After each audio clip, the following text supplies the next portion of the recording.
Geliefdes, wat 'n wonderlike voorreg is dit nie om saam met julle ook hier in die einde van Romeine te mag staan. En hierdie week spesifiek is dit Heilige Week. Ons kyk na die wonder van wat Christus kom doen het. Vandag spesifiek gaan ons klaarmaak met Romeine 16 en dan vir die volgende 3 sessies gaan ons by die teologie van Romeine bietjie stil staan. Net as 'n oorsig oor maar wat het ons nou gehoor in hierdie tyd.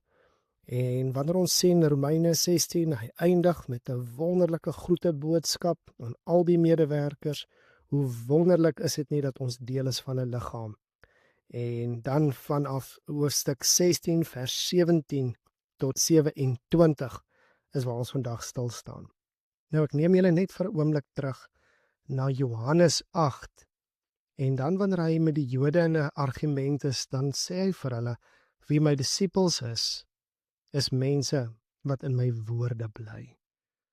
En die versoeking sal altyd wees dat iemand 'n ander Christus, 'n ander evangelie kom verkondig. Daar's baie predikers, evangeliste, profete, priesters, wat julle hulle ook al wil noem, wat nie die suiwer woord verkondig nie. Wat dit altyd probeer versoet, so klein bietjie beter maak, en dit is nou waar die welvaartsteologie, God wil net hê dit moet met jou beter gaan en wonderlik gaan, jy verdien die beste, daai tipe teologie, of hulle water dit af. God vat jou nes jy is, jy hoef nie te verander nie, jy hoef maar net gemaklik en gerieflik te wees.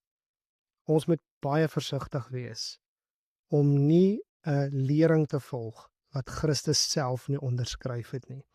So wanneer ons hierdie woorde lees, dan lees ons dat dit een van die toerusting is wat die duiwel gebruik om mense te mislei. En dit is hoekom die Bybel ons baie duidelik daarteen waarsku. En die tweede daarvan is mense wat voortdurend konflik en rusie veroorsaak. Mense wat voortdurend die kerk probeer skeer met hulle eie agendas, met hulle eie bymotiewe. Ons moet baie versigtig wees wanneer ons hierdie situasies tegemoet gaan. En wanneer ons na die Here kyk, dan besef ons net die hoop bly nog steeds staan, dat die God van vrede Satan spoedig onder ons voete sal verpletter. Wat 'n wonderlike hoop is dit daarin nie, as ons kan sê, ons weet die Here het die oorwinning behaal en ons leef in daardie oorwinning. Nou kom ons bid saam. Vader van ons Here Jesus, ons bid, mag ons oog gefestig wees op Christus, die begin en die volëinder van ons geloof. Here, ons bid dat ons die hoop mag hê, die ware hoop wat alleenlik in Christus te vind is. En so wil ons U vra, Heilige Vader, in hierdie oomblikke. Here, help vir ons om Christus alleen te hoor. Help vir ons deur die krag van die Heilige Gees om alleenlik die stem van ons goeie herder te hoor.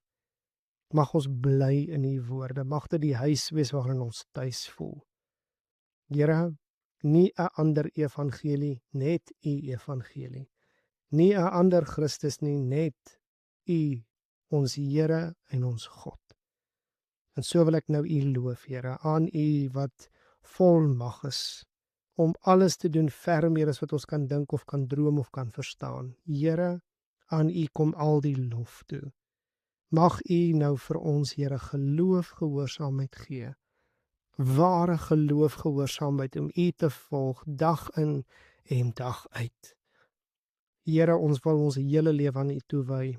Mag ons waarlik Christus verheerlik en doen alles wat hom behaag.